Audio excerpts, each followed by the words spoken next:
joints loose.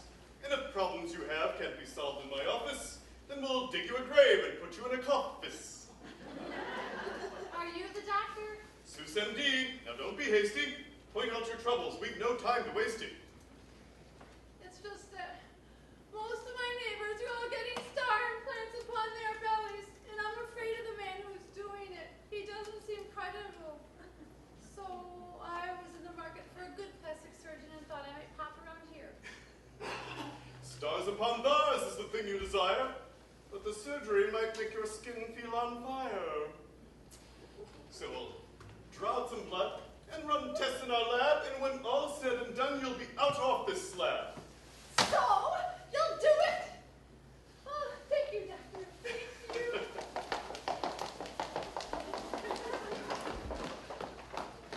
Dr. Seuss, your 315 is here. Hello, Dr. Seuss.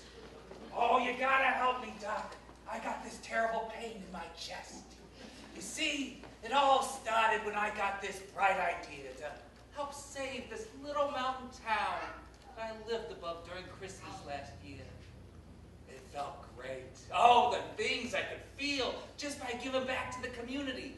But after a few weeks, my chest, it still hurt.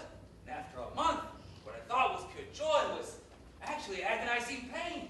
So I decided to come here so you could take a look-see.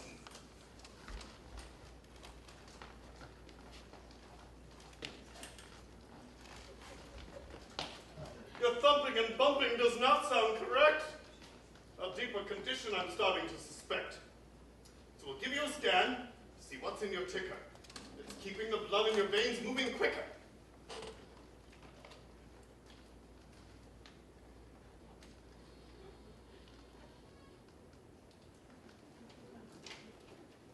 The charts and the graphs bring some much sadder news. For me, I would not want to be in your shoes. While your good deeds have redeemed you and made the Who's your ally, you will probably die from cardiomegaly. What? When the ventricles swell to enormous proportions, you will find that the muscles can't match your exhaustions. As you pulled and you fought to keep presence from falling, it seems that the walls in your heart have been stalling. They cheered when you dragged in the gifts on your back. But today your only trophy is hypertrophy cardiac. So what does that mean? I'll give you a year. Who knows, maybe two. But go any longer and they'll sell you for glue. Your heart it will burst in 6 shades of red, and before you can get to a phone, you'll be dead.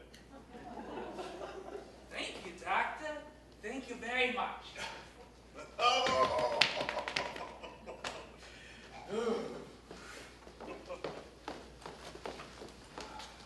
Dr. Seuss, your 320 appointment. Well, Doctor, I'm the Lorex, and I speak for the trees. But lately, I've been feeling just awful. Why, you see, I live in this very hazardous part of town, and the Wutzler, he set up shop, and he's manufacturing these needs. And, well, I've fought him every step of the way for the past 5 years, but he's chopped down all the trees, and the smokestacks are, they're belching smog day in and day out. And just recently, there's been this gluppity-glup floating around in the river that I drink from. And it's just recently that I've felt this way. An interesting case you brought into my lab. So let's bust out the tools and perhaps take a stab. We'll biopsy your liver and check your lungs too. Find out just what's in that gluppity goop.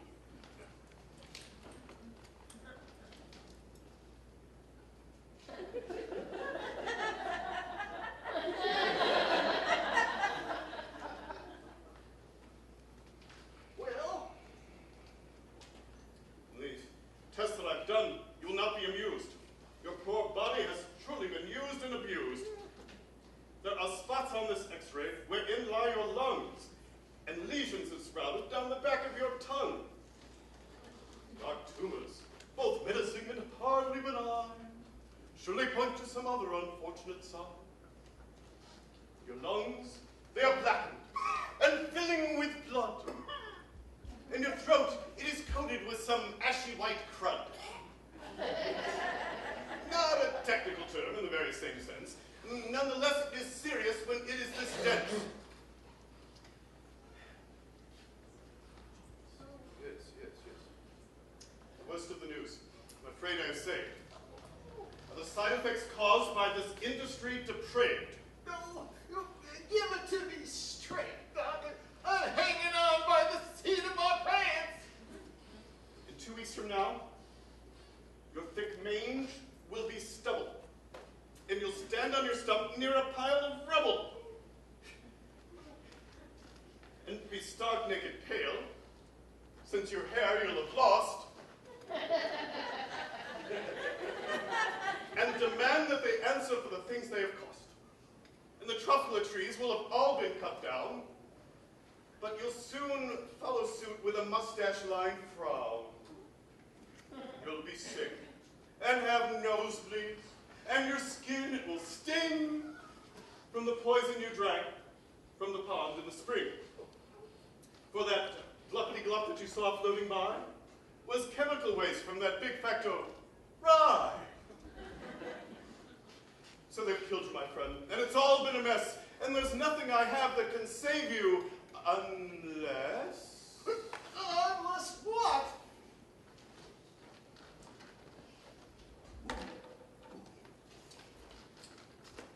Take the seed I have saved and bury it deep.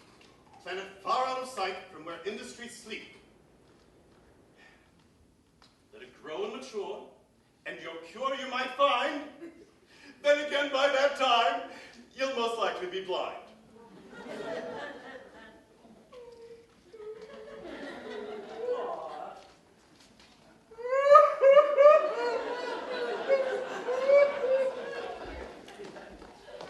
You're 3:30. I am Sam. Sam, I am. Get the picture? Ah! You have to help me. I've been puking my brains out. You see, I prepared this dish. Not exactly a popular one among friends. I mean, I had to practically go to the ends of the earth to get one of them to eat it. But most people like it, Doc. It's a delicacy in some countries. And it's so simple. It's just eggs and ham. But the trick is, it's gotta be green. Well, I've eaten like 17 plates of it. I can't even keep Water down now. Help me, Doc. I'm begging you.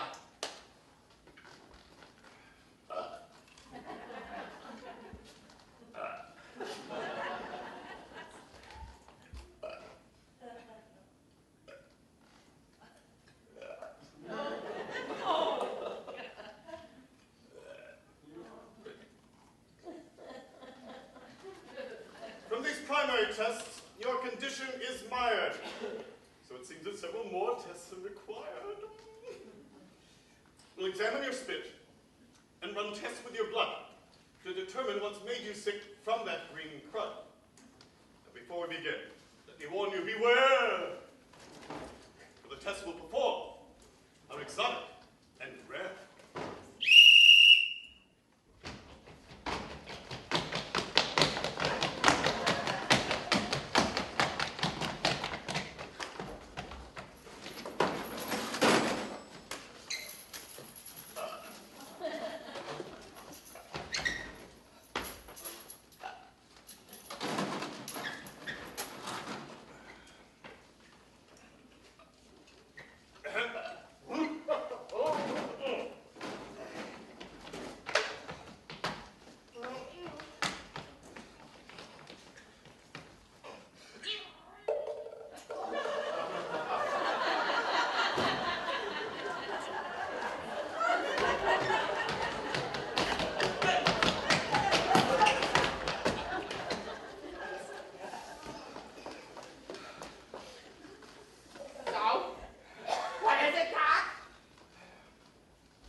in those colorful eggs without fear for what might be affecting your legs.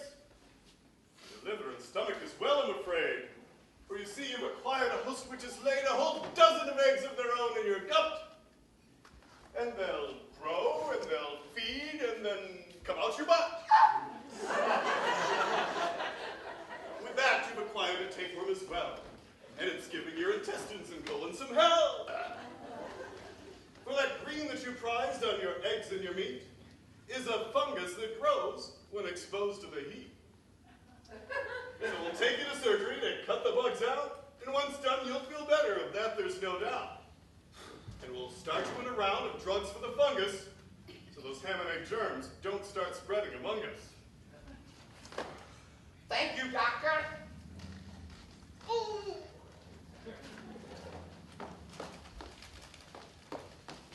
Your 340 is here.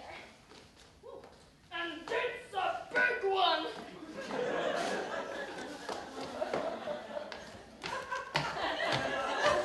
Did you hear them, Doc?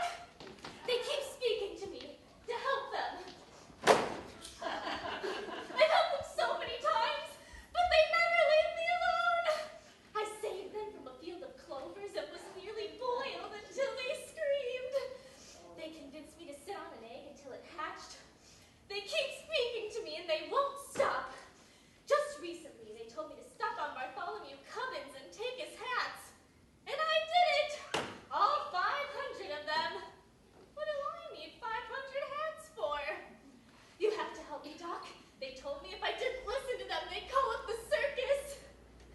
I hate the circus. A problem like this is beyond my degree. It's a mental condition, I think you'll agree. For these voices you hear deep inside of your head will continue to plague you until you are dead. But fear not, I will help you as best as I can. Get rid of these voices before you kill again.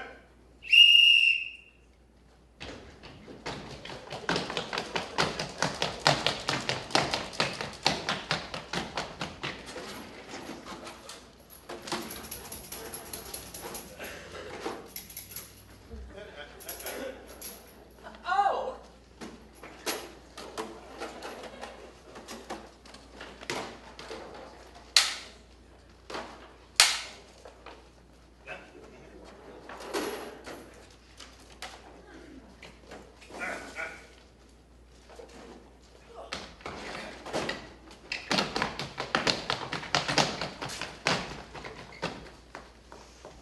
What's wrong with me, Doc? Tell me before I do something irrational. Well, we've checked out your body, and you seem to be fine. But mentally, you're walking a mighty fine line. We've examined our notes, and we found out some news. It appears that your brain has some differing views. What does that even mean? There they are again! I can hear them! The voices you hear are both odd and bizarre, but pay close attention and I'll say what they are. Your mind, it is shut, and your nerves are wrecked. You've carried the weight of the world on your neck. And you've gone off the deep end in a logical sense from a life of jumping to both sides of the fence. You've pleased both your friends and your foes for so long that your brain knows it's obvious there's something quite wrong. Your personality is split, and you're two sides to most things. And you thought you were a bird, even though you lack wings. You spoke to a flower, and you sat in a tree. You hear voices by now, well, it doesn't shock me.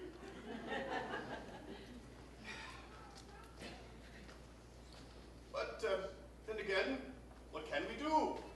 We could let you go now and put you in a zoo. There's then option B, which is really not much better, but it sure beats a life spent living in fetters. What do I have to do? Take you to Bellevue, a place so serene. And they'll give you a padded room that is clean. And you'll spend your days eating the food that they serve, and you'll have time to rest and recover your nerve. And every first day of the month for a week, they will treat you in a room on the ground's highest peak. And they'll strap to your head a wire-filled crown, and they'll tell you to sit. So you'll have to sit down. And after 6 sacks of that crown with no gold, you'll be feeling much better. Or so I'm told. Thank you, Doctor. I think.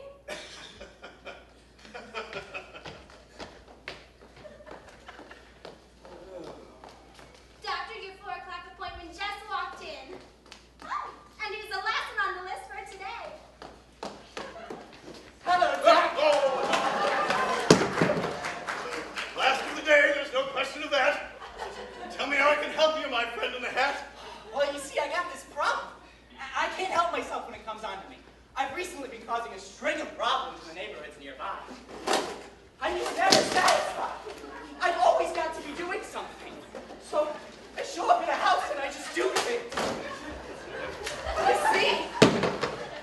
I mean, I show up at all these fancy houses and all I want to do is play. And the kids that are usually home are either scared of me and think I'm a burglar, or they end up playing along and we turn the entire house into a dump. I mean, I always clean it up before I leave, but it's beginning to affect my health. I've been shot at 3 times by people thinking I was a home intruder. Almost stabbed another 2 times. I've been chased out of town. I've been kicked off the train.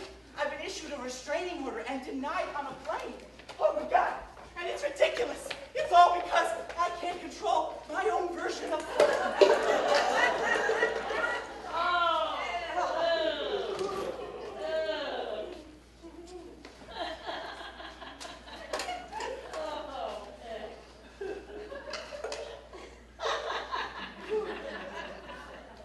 This cause you have brought will take all of my skill. It isn't an ailment, but a challenge of will. You do all these things, keep idle hands flowing. And the trouble you cause happens oft without knowing. So some tests we will run to see what we can do. Now sit back and get comfy, because they all involve you.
Its dangerous peak. It afflicts personality, and it makes your life hard.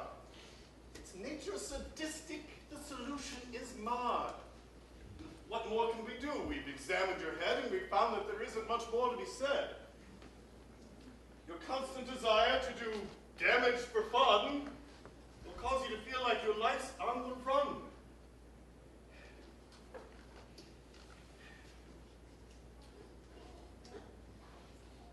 Yes, what do you mean well? And it's fixed in the end? There is no way of knowing for certain, my friend. They will hunt you, and jeer you, and chase you from town, and you'll feel your life spiraling, keeping you down. And you do lots of drugs. And depend on your things. It's actually these marionettes I found on these strings.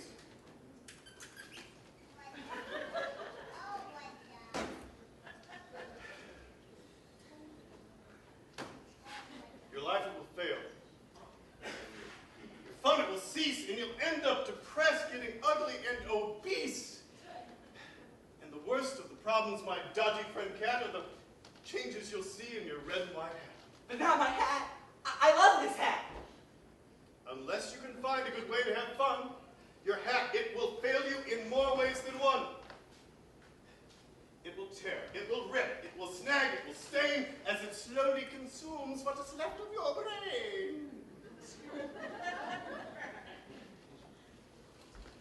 You care more for it than your fun or your health, and you'll try to revive it with effort and wealth. But it won't make it change. No, it won't matter a bit, because you'll die in a heap of your vomit and shit.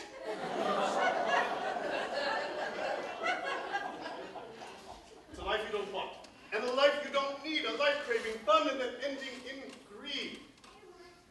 You care more for your hat than a cat like you should. What's so special about it, I've never understood. But the source of your problems lies deep in this hood. So relieve yourself now of your damning chapeau. I've told you your answer, now leave it and go. So you really think I'll feel better once I take it off?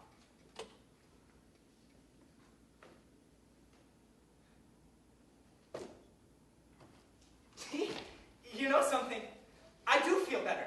I feel loads better. Oh, I'm a new cat. Thank you, doctor. Oh. Thank you so much. I'm sorry about the mess. Just add it to my bill.